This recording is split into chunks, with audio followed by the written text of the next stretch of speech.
Wabarakatuh. Waalaikumsalam warahmatullahi wabarakatuh. Pertama sekali mari kita mengucapkan puji dan syukur kehadiran Allah Subhanahu wa taala, di mana pada kesempatan menjelang siang ini kita bisa berkumpul di ruangan workshop kita ini dalam rangka diseminasi aksi nyata tentang budaya positif yang sedang saya lakukan sekarang ini sebagai calon guru penggerak, di mana PP saya yang sekarang ini adalah bernama Pak Devi Magnitra, kemudian fasilitator saya adalah Davita Mita Tambunan, orang Sumatera Utara. Selanjutnya salawat dan salam kepada Nabi besar Muhammad Rasulullah Sallallahu Alaihi Wasallam berupa doa Allahumma sholli ala sayyidina Muhammad wa ala ali Muhammad. Yang saya hormati Bapak atau Ibu Ketua Jurusan, kemudian Bapak Ibu Guru yang telah berhadir pada kesempatan kali ini dalam rangka aksi nyata yang sedang saya lakukan. Jadi pada kesempatan ini saya akan menjelaskan tentang bagaimana penyerapan budaya positif di sekolah. Jadi tujuan kita pada hari ini adalah bagaimana cara menciptakan budaya positif itu. Yang pertama adalah bagaimana kita membuat keyakinan kelas menuju kesepakatan bersama. Kemudian yang kedua, menumbuhkan disiplin positif di sekolah dengan penerapan nilai-nilai kebajikan yang universal. Kemudian yang ketiga, tujuannya adalah menerapkan posisi kontrol guru sebagai manajer nantinya melalui segitiga restitusi dalam penyelesaian masalah. Kemudian yang keempat adalah mengutamakan kebutuhan dasar murid dalam mewujudkan siswa yang memiliki profil pelajar Pancasila. Jadi di sekolah itu diartikan dengan nilai-nilai atau kebiasaan-kebiasaan di sekolah yang berpihak kepada peserta didik agar mereka dapat berkembang menjadi pribadi yang kritis, hormat dan bertanggung jawab. Jadi budaya di sini. Sekarang coba kita bayangkan ada kasus seperti ini di depan kita, bisa Bapak Ibu lihat. Ada A dan B, Anda dan teman, maksudnya Bapak Ibu dan teman.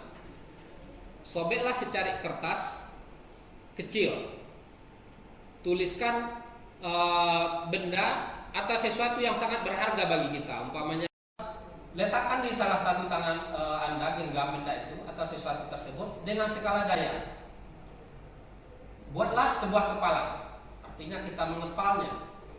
Teman Anda akan mencoba dengan sekuat tenaga dengan berbagai cara untuk meminta Anda untuk membuka tangan Anda. Jadi bagaimana teman kita itu bisa membuka apa yang sudah kita tulis itu atau yang kita rahasiakan itu. Teman kita bisa dengan membujuk maupun bisa mengancam, menghardik, merayu, menyuap, apa saja yang dapat membuka kepala tangan itu.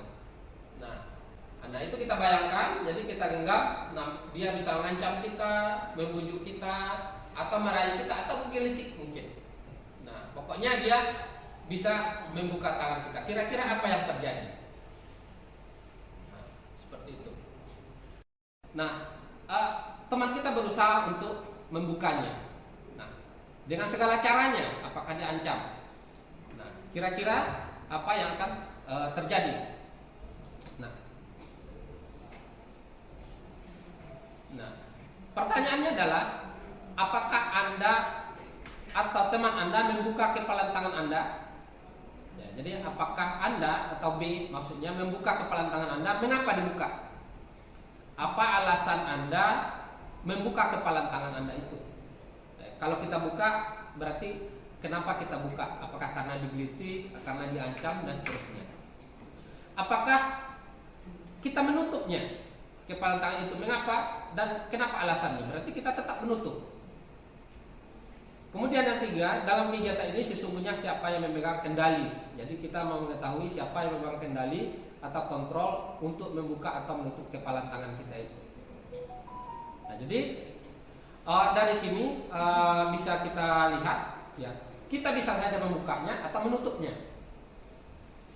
Nah, kira-kira yang di sini yang memegang kontrol itu siapa? Nah, seperti itu. Boleh dibuka dan juga boleh dilepaskan. Tetapi siapa yang memegang kontrolnya? Mungkin Bapak dan Ibu bisa ada yang bisa menjelaskan seperti itu. Kira gimana Bu? Nah, iya. Kita. Iya. Jadi yang memegang kontrol itu adalah kita sendiri. Kalau membuka atau menutupnya itu adalah kita sendiri. Ya. Apakah kita diancam atau tidak? Nah, itu hanya yang mempengaruhinya yang berbeda. Umpamanya diancam, dia tetap tidak mau membuka, ya tidak akan terbuka. Seperti itu. Tetapi kalau dia dengan mudah membuka, maka dia akan membuka. Nah, terima apa yang kita katakan. Nah, mungkin di BK itu sudah dipelajari ya bagaimana tentang prinsip dari pengontrolan, atau bukan pengontrolan dalam bidang listrik, tapi ini adalah pengontrolan tentang individu. Nah, demikian juga dengan apa itu disiplin. Jadi dari segi kontrol itu maka kita berbicara apa itu disiplin. Nah, mungkin banyak di antara kita apabila kita berbicara tentang disiplin itu, maka yang terbayang oleh kita itu adalah hukuman, kemudian tata tertib dan sebagainya, yang kadang-kadang maknanya itu bermakna negatif. Jadi ada ketakutan pada saat mendengar kata-kata disiplin, karena di situ kalau melanggar itu ada konsekuensi atau hukumannya. Di mana ada kemerdekaan, di situ harus ada disiplin yang kuat. Sesungguhnya disiplin itu bersifat self disiplin, atau kita sendiri yang mewajibkan kita dengan sekeras-kerasnya. Tetapi itu sama saja. Tapi sebab jikalau kita tidak cakap melakukan self disiplin, wajiblah penguasa lain mendisiplinkan diri kita. Dan peraturan demikian itulah harus ada di dalam suasana yang merdeka. Maksudnya apa? Kita harus disiplin itu adalah disiplin diri. Di dalam suatu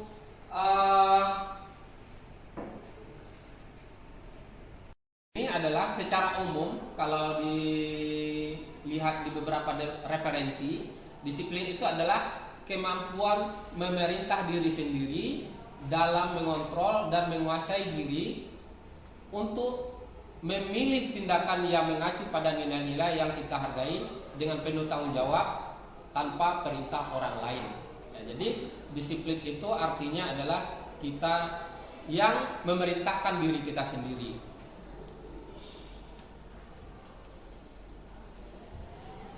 Nah, seperti yang kita bahas tadi, pada saat secari kertas tadi kita genggam itu, maka ada beberapa perilaku yang sebenarnya ada perilaku itu yang kita membukanya karena ada faktor eksternal, ya karena kita diancam, karena kita digelitik dan seterusnya. Kemudian ada juga yang mempengaruhinya karena dia kesadaran diri sendiri. Jadi ada faktor internal. Jadi menurut teori motivasi, perilaku manusia itu ada 3. Yang pertama adalah untuk menghindari ketidaknyamanan atau menghindari hukuman. Apa yang terjadi jika saya tidak melakukan? Umpamanya jika dia tidak membuat PR, apa yang akan terjadi? Nah, itu berarti dia motivasinya adalah motivasi eksternal. Kemudian ada lagi motivasi perilaku manusia itu untuk mendapatkan imbalan atau hadiah. Umpamanya dia rajin belajar agar dia memperoleh juara 1, tetapi karena mengharap ada hadiah atau imbalan. Nah, Itu juga kategorinya adalah kategori motivasi eksternal. Nah, ada lagi motivasi itu adalah untuk menghargai diri sendiri. Dia mengetahui bahwa belajar itu sesuatu hal yang harus untuk dirinya dan sesuatu hal yang berguna bagi dia. Dan motivasi internal itulah yang dikatakan dengan disiplin yang positif. Nah, jadi tujuan dari motivasi internal itu adalah untuk menghasilkan disiplin yang positif. Disiplin karena keinginan diri sendiri, karena kesadarannya sendiri. Ya, umpamanya dia belajar itu dia tahu umpamanya merangkai motor umpamanya. Dia tahu bahwa nanti itu akan digunakannya di dunia industri. Jadi dia termotivasi secara internal. Jadi dia belajar itu bukan karena kita paksa, umpamanya kamu harus selesai ini. Nah, kalau tidak maka konsekuensinya atau hukumannya seperti ini. Nah, jadi harapannya siswa kita nanti memiliki motivasinya adalah motivasi internal. Kemudian perilaku pasif agresif akan meningkat. Nah, itu kalau seandainya hukuman. Kemudian ada lagi yang berdasarkan disiplin tadi. Jadi hukuman dan disiplin itu sesuatu hal yang berbeda. Nah, kalau disiplin itu dikatakan konsekuensi dan ada restitusi. Konsekuensinya sesuatu harus terjadi. Kemudian ada lagi ketidaknyamanan, murid untuk jangka waktu pendek. Nah, kalau yang hukuman itu mungkin dalam jangka waktu yang lama. Kemudian korban bisa diabaikan, murid atau anak bisa dibuat tidak nyaman. Kemudian yang terakhir adalah penguatan hanya bertahan dalam jangka waktu pendek. Sedang saya akan langsung menyuruh dia keluar, atau biasanya membersihkan toilet atau membersihkan piring, kan itu biasa yang kita lakukan. Nah, jadi hukuman ini lebih ke penyelesaian sesaat tanpa mengikuti aturan-aturan yang ada di sekolah yang sudah disepakati. Toilet kan seperti itu. Paling dia harus umpamanya menjemput dan segala macamnya. Tetapi kita bisa pada saat terjadi seperti itu kita langsung saja. Kemudian keyakinan kelas. Nah, keyakinan kelas adalah nilai-nilai kebajikan universal yang disepakati secara tersirat dan tersurat lepas dari latar belakang suku, negara, bahasa maupun agama. Jadi keyakinan kelas itu adalah nilai-nilai kebajikan yang diyakini secara universal. Ada beberapa nilai keyakinan menurut beberapa organisasi yang ada.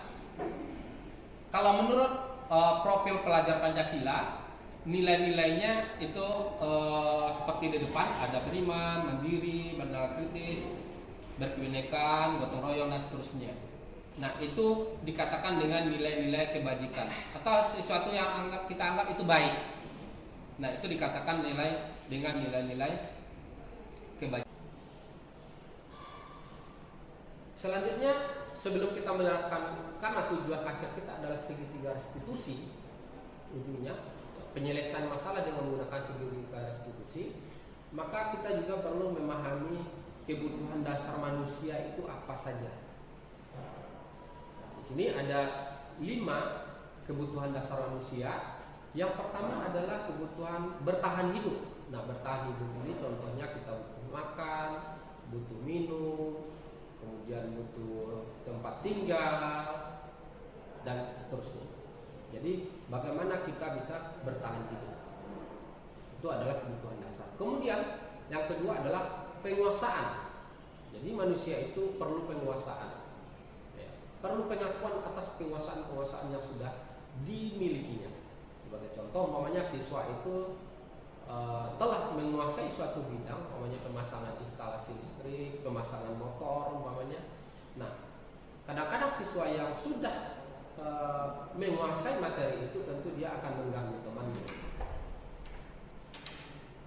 Nah, di situ perlu kita manfaatkan dia atau kita arahkan dia ke hal-hal yang lebih positif, umpamanya dia membantu temannya.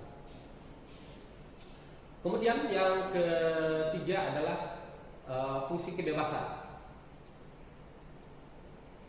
Jadi dia memerlukan kebebasan.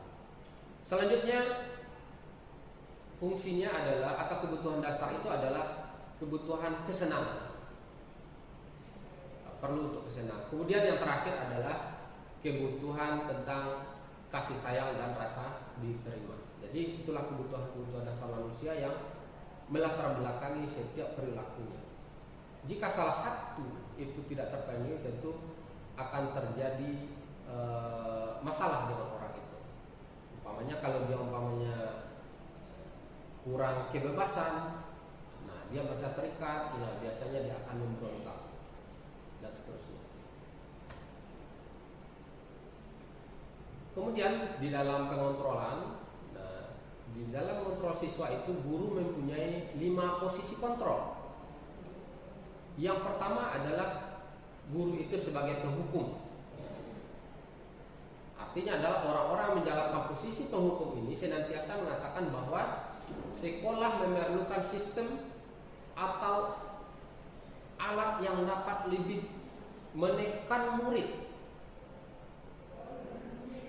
Kemudian yang kedua, jadi yang pertama adalah sebagai penghukum, yang kedua adalah pembuat rasa bersalah. Pembuat rasa bersalah di sini akan menggunakan keheningan dan membuat orang merasa tidak nyaman dengan kata-katanya.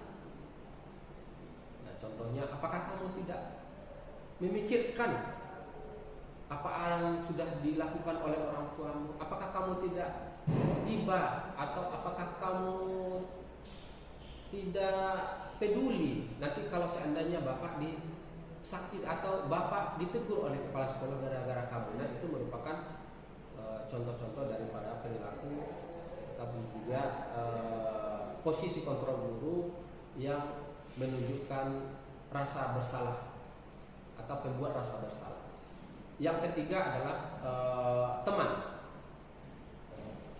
Jadi posisinya sebagai teman. Guru memposisikan diri tidak akan menyakiti murid, namun akan tetap berupaya mengontrol murid melalui persuasi. Jadi murid itu dianggap teman sebaya, seperti itu posisinya. Jadi bahasa-bahasa yang digunakan, komunikasi yang digunakan itulah komunikasi dengan seperti teman sebaya. Kemudian yang keempat itu adalah posisi guru itu sebagai pengontrol. Nah, kalau posisi sebagai pengontrol atau pemantau, maksud saya adalah posisinya sebagai pemantau. Nah, jadi kalau posisi sebagai pemantau ini itu berawal dari teori stimulus respon yang menunjukkan tanggung jawab guru dalam mengontrol murid. Jadi kalau pemantau ini biasanya dia hanya melihat sesuatu masalah itu pendekatannya hanya dengan menggunakan peraturan yang berlaku di sekolah tanpa mempedulikan alasan maupun latar belakang anak melakukan sesuatu hal itu. Kemudian posisi yang terakhir adalah yang kelima, yang ini merupakan sesuatu hal yang diharapkan bisa dilakukan oleh guru. Itu adalah posisinya sebagai manajer. Posisi sebagai manajer di mana guru berbuat sesuatu bersama dengan murid, mempersilahkan murid bertanggungjawabkan perilakunya, mendukung murid agar dapat menemukan solusi atas permasalahannya sendiri. Jadi di sini guru memberikan solusi dengan membalikan atau dengan mengembalikan pertanyaan itu kepada siswa. Apa yang bisa dia lakukan? Kira-kira apa yang solusi yang terbaik untuk yang atau solusi terbaik yang bisa kamu lakukan, seperti itu. Nah, jadi siswa itu sendiri yang memikirkan solusi atas permasalahan yang terjadi. Untuk itu tadi perlu dijelaskan apa itu disiplin, kemudian apa itu kesepakatan kelas, karena manajer itu akan bertindak nanti sesuai dengan kesepakatan dan juga disiplin yang ada di sekolah kita. Jadi melalui restitusi guru dapat membantu murid lebih memiliki tujuan disiplin positif serta memulihkan dirinya setelah berbuat salah. Jadi dia merasa pulih kembali setelah berbuat salah. Jadi awalnya dia merasa bersalah, tetapi ada juga kadang-kadang karena merasa bersalah anak kita itu gemetar. Ya. Jadi kita stabilkan. Jadi yang kedua adalah membantu murid untuk jujur terhadap diri sendiri dan mengevaluasinya dalam mengevaluasi dampak dari kesalahan yang dilakukan. Kemudian yang ketiga, memberikan penawaran kemudian bukan paksaan. Jadi kita tidak memaksa. Nah, jadi inilah beberapa tahapan segitiga restitusi. Yang pertama yang kita lakukan, jadi pada saat siswa kita ada bermasalah, maka kita menyelesaikan melalui pendekatan segitiga restitusi ini.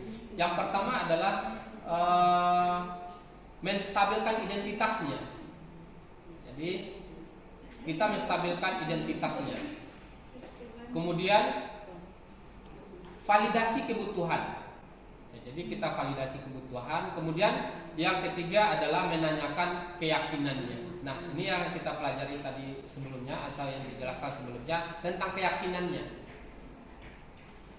Menstabilkan identitas ini, setiap orang pasti pernah melakukan kesalahan. Nah, umpamanya siswa kita pernah melakukan kesalahan, berarti kita mengatakan umpamanya tinggal sendalnya, tinggal baju prakteknya. Kita mengatakan bahwa oh itu wajar. Bapak pun mungkin kalau dalam posisi kamu pasti ketinggalan. Tapi kita tanyakan dulu latar belakangnya. Tadi talambe bu tagage-gage tinggal. Kan seperti itu.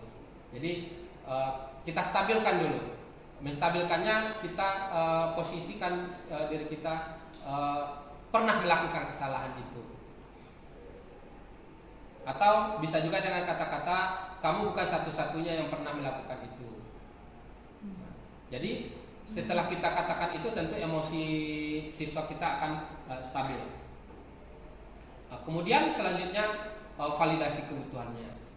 Kamu tentu punya alasan. Jadi baru kita tanyakan alasannya. Oh saya pernah, oh bapak belum pernah. Seperti itu. Nah, kamu pasti mempunyai alasan kenapa terjadi yang seperti itu. Jadi kita tanyakan alasannya mengapa melakukan itu. Lakukan tadinya dengan keyakinan kelas kita. Jadi perlu kita sepakati. Nilai-nilai apa yang telah kita sepakati sebelumnya? Apa kesepakatan kita? Kamu ingin menjadi orang seperti apa? Jadi inilah tahapan segitiga restitusi. Yang pertama adalah menstabilkan identitas anak atau emosionalnya. Yang kedua adalah validasi kebutuhannya. Ya, mengapa dia melakukan demikian? Validasi kebutuhan itu artinya adalah kita hubungkan dengan kebutuhan dasar manusia tadi. Ada 5, yaitu ingin bertahan hidup, kemudian ingin jadi kita hubungkan ke situ. Kemudian baru ke keyakinan kelas tadi. Nah, jadi menstabilkan ini tujuannya tadi sudah jelaskan untuk mengubah identitas anak dari orang yang gagal karena melakukan kesalahan untuk kemudian juga pernah melakukan itu. Jadi dia merasa stabil. Nah, ini yang tadi dijelaskan adalah menanyakan keyakinannya. Teori kontrol menyatakan bahwa kita pada dasarnya termotivasi secara internal. Jadi ketika identitas sukses telah tercapai dan tingkah laku yang salah telah divalidasi. Segitiga restitusi itu, jadi tujuan akhirnya adalah bagaimana kita kalau di BK saya rasa itu sudah sering menerapkan segitiga restitusi karena semua tindakan itu tentu berdasarkan kepada aturan, kemudian apa yang dilakukannya dan kemudian solusinya bagaimana. Nah, itu saja yang dapat saya jelaskan pada kesempatan ini. Kalau ada yang belum memahami, mungkin Bapak Ibu bisa bertanya 1 atau 2 pertanyaan, dipersilakan. tangannya abrah. Datang juga Cik.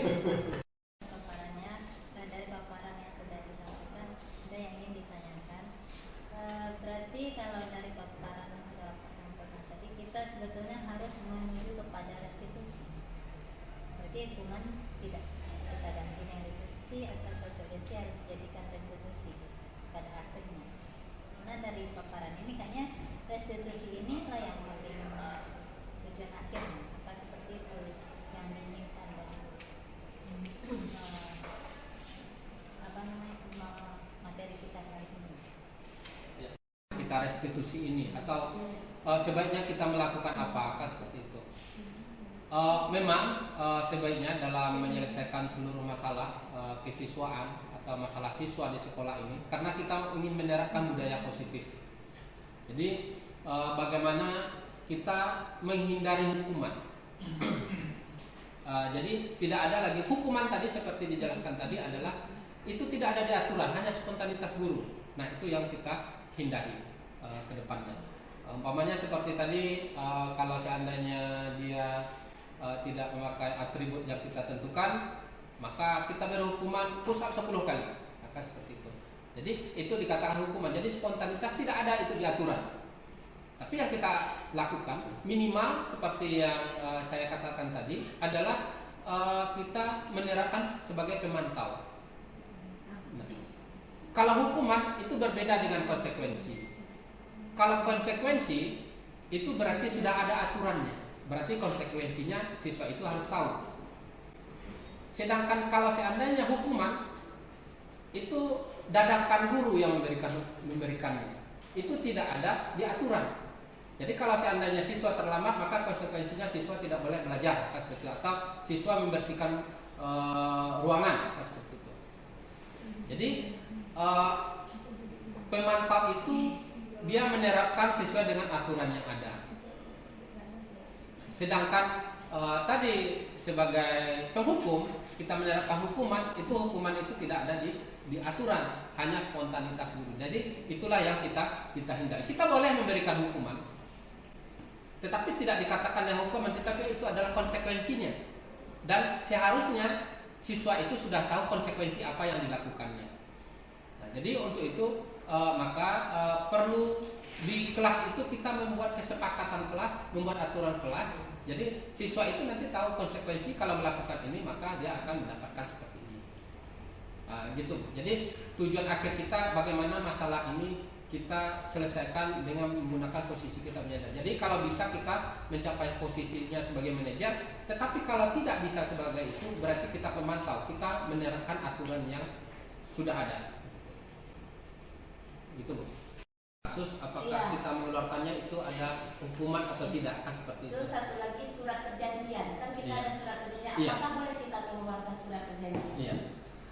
Terima kasih Bu atas pertanyaannya, sangat bagus sekali pertanyaan dari Ibu Tika. Nah, kalau kita merujuk kepada posisi kontrol tadi, kontrol guru tadi, itu ada 5. Yang pertama penghukum, kemudian membuat rasa bersalah, kemudian ada lagi sebagai teman, ada pemantau, kemudian ada posisi sebagai manajer. Jadi setiap masalah itu kita selesaikan di mana posisi kita. Nah, kalau seandainya kita mengeluarkan anak karena umpamanya sudah banyak membuat perjanjian, kemudian sudah sering dipanggil orang tuanya, nah itu kalau kita keluarkan ya itu bukan sebagai hukuman, tetapi itu adalah sebuah konsekuensi karena aturannya sudah ada. Jadi antara hukuman dan konsekuensi itu sangat berbeda. Apalagi kalau siswa sudah berkasus umpamanya ada yang narkoba dan segala macam. Nah itu tentu kita serahkan kepada pihak yang berwenang untuk itu. Nah jadi kalau kita keluarkan dia itu bukan termasuk hukuman, tetapi itu konsekuensi. Jadi itulah yang harus kita bedakan antara hukuman dan konsekuensi. Kalau hukuman itu aturannya tidak ada, spontanitas kita saja. Kalau seandainya umpamanya dia memakai baju yang tidak sesuai dengan yang kita tetapkan, umpamanya di hari Senin dia pakai baju pramuka, tentu itu tidak sesuai aturan. Dan pada saat menindaknya itu posisi kita sebagai apa? Umpamanya dia suruh dia push up 10 kali. Nah, itu adalah termasuk hukuman Karena di aturan kita tidak memakai atribut push up 10 kali, itu tidak ada. Itu hanya spontanitas kita saja. Berarti itu termasuk hukuman. Tetapi kalau seandainya dia tidak memakai baju sesuai dengan harinya, tetapi kita suruh dia umpamanya menukarnya atau disuruh pulang, tidak boleh belajar. Nah, itu adalah konsekuensi. Kalau di peraturan kita sudah tertera hari ini bajunya yang ini, berarti kita suruh pulang. Berarti kita suruh pulang itu dia sudah tahu konsekuensinya, dia salah. Berarti kita tidak menghukum, tetapi kita menerapkan konsekuensi. Dan konsekuensi itu seharusnya seluruh siswa juga tahu. Ya, tidak mungkin dia tidak tahu. Pokoknya hari Senin biasa putih abu-abu pakai pramuka, pasti dia tidak akan pede. Ya. Jadi yang kita terapkan di situ bukan hukuman, itu tidak hukuman, dikatakan hukuman, tetapi itu adalah konsekuensi dari aturan. Dan itu boleh, karena minimal kita sebaiknya sebagai pemantau paling minimal, kalau tidak bisa dalam posisi manajer, seperti itu. Kemudian yang kedua, apakah itu bisa dikombinasikan? Ya. Nah, bisa saja kita kombinasikan, tetapi dalam kurikulum Merdeka ini, karena kita ingin menerapkan budaya positif di sekolah kita, bagaimana budaya-budaya positif, kebajikan universal itu kita terapkan, maka sebaiknya kita minimal menjadi pemantau, kalau tidak posisi sebagai manajer, kan seperti itu. Kita hindari hukuman, atau juga pembuat rasa bersalah. Pembuat rasa bersalah itu juga termasuk kita hindari. Nah, jadi itu menurut saya, jadi posisi kita itu pada saat menilai itu bisa jadi kita kalau menindak A, kita posisinya sebagai manajer, tapi karena capek mungkin dalam posisi yang lain kita sebagai penghukum, seperti itu. Panik dia apa taruh ini nggak lari, seperti itu. Padahal di dalam satu kasus yang berbeda kita menerapkan sebagai manajer. Jadi tentu kita tidak, tapi harapannya tentu kita konsisten, seperti itu. Tapi tentu tidak bisa secara langsung, harus perlahan. Nah, gitu. Terima kasih Bapak Ibu yang telah ikut berpartisipasi dalam kegiatan diseminasi kali ini. Saya mengucapkan terima kasih yang sebesar-besarnya. Semoga kedepannya apa-apa yang sudah dipaparkan atau yang dijelaskan tadi bisa kita perlahan-lahan menerapkan di sekolah kita. Demikian saja pertemuan kita. Saya akhiri dengan mengucapkan hamdalah, alhamdulillahirabbil alamin. Assalamualaikum warahmatullahi wabarakatuh.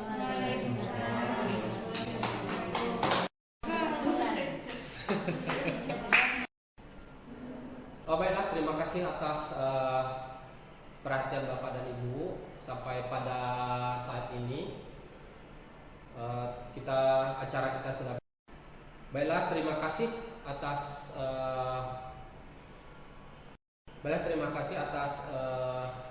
kehadiran Bapak dan Ibu pada presentasi saya kali ini. Kalau ada kesalahan dan kekhilafan, saya mohon maaf. Saya akhiri dengan Assalamualaikum warahmatullahi wabarakatuh.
best thing that has ever happened to you.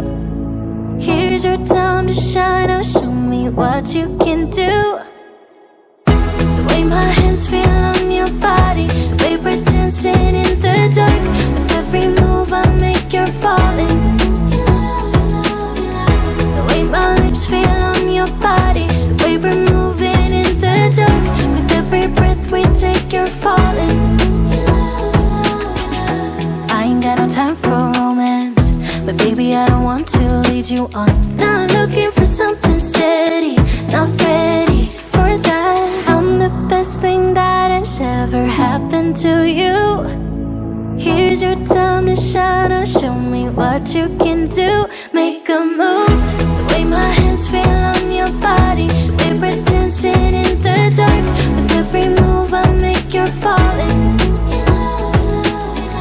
The way my lips feel on your body, the way we're moving in the dark. With every breath we take, you're falling in love. With every breath that we're taking, with every step you're falling in love. With every move that I'm making, in love. With every breath that we're taking, with every step you're falling in love. With every move that I'm making, in love. I'm the best thing that has ever happened to you. Here's your time to shine, now show me what you can do. Make a move, the way my hands feel on your body, the way we're dancing in the dark. With every move I make, you're falling in love. The way my lips feel on your body, the way we're moving in the dark. With every breath we take, you're falling in love. With every breath that we're taking, with every step you're falling.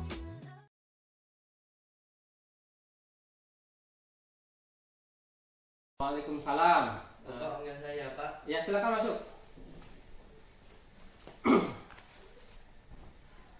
Siapa ya, Pak? Bapak dapat laporan, katanya sudah 3 hari ini Arkan tidak masuk ke kelas atau terlambat, sering terlambat katanya. Iya, Pak. Kenapa? Saya sering lambat bangun, Pak. Oh iya. Terlambat bangun ya? Iya, Pak. Ya. Karena main game atau gimana? Makanya terlambat bangun atau begadang?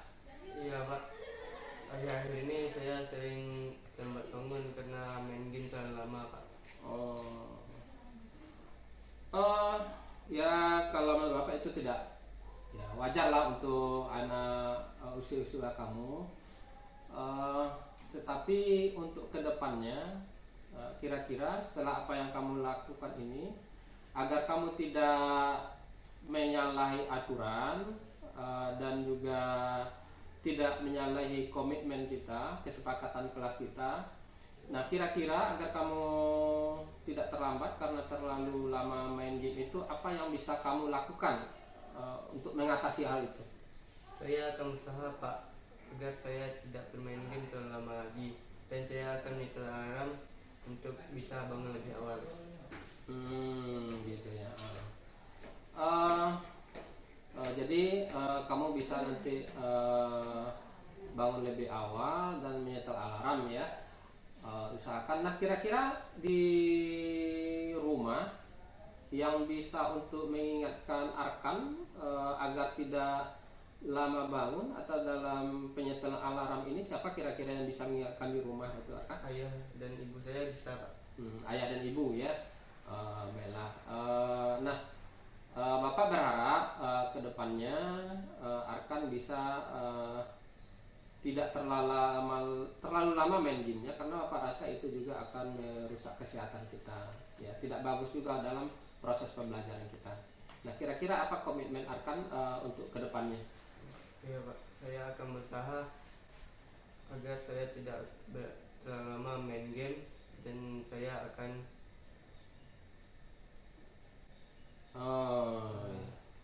berarti akan tidak lama main game ya, dan bangun lebih awal. ya, bangun lebih awal. Baiklah, mudah-mudahan kesepakatan itu bisa akan jalankan dan akan betul-betul berkomitmen ya. Ya, Pak. Iya. Saya berjanji saya akan Semangat ya. berjanji, Pak. Jangan terlambat lagi ya. Ya, Pak. Ya. Baiklah, karena sekarang juga jadwalnya akan belajar, kedepannya Bapak berharap itu tidak ada lagi terjadi keterlambatan itu dan Bapak akan coba terus memonitor Arkan ya. Ya, Pak. Oke, nah sekarang silakan Arkan kembali ke kelas dan belajar dengan sungguh-sungguh. Ya, Pak. Ya, ya.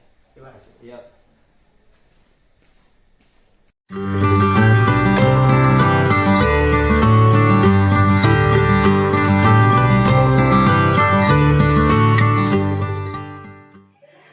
Saya Niken Triartamevia Putri, guru listrik kelas 10 SMK Negeri 2 Payakumbuh.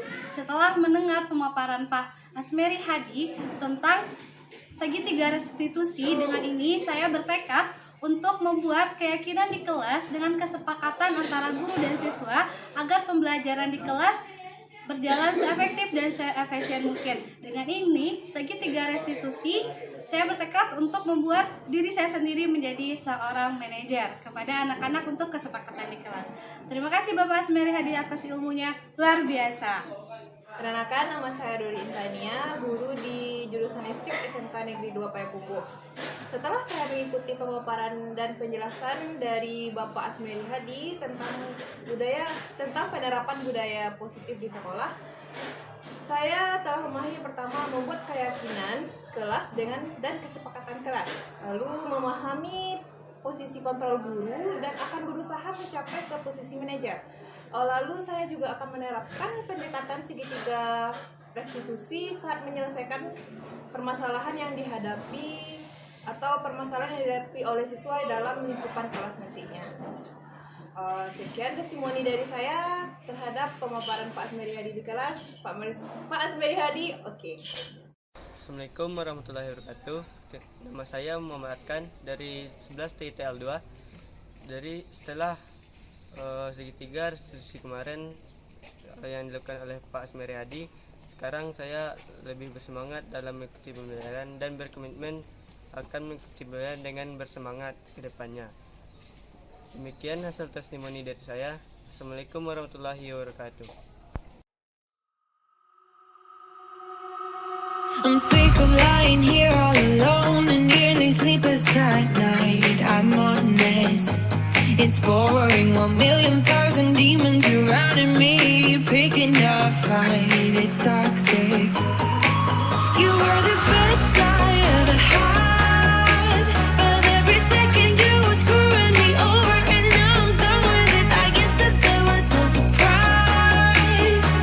Deleting you out of my mind. Isn't it iconic? Standing on the front line, steady going forward without knowing the direction. I need to be honest, it was for the better. Now every day is perfect for a lifetime celebration. Go ahead.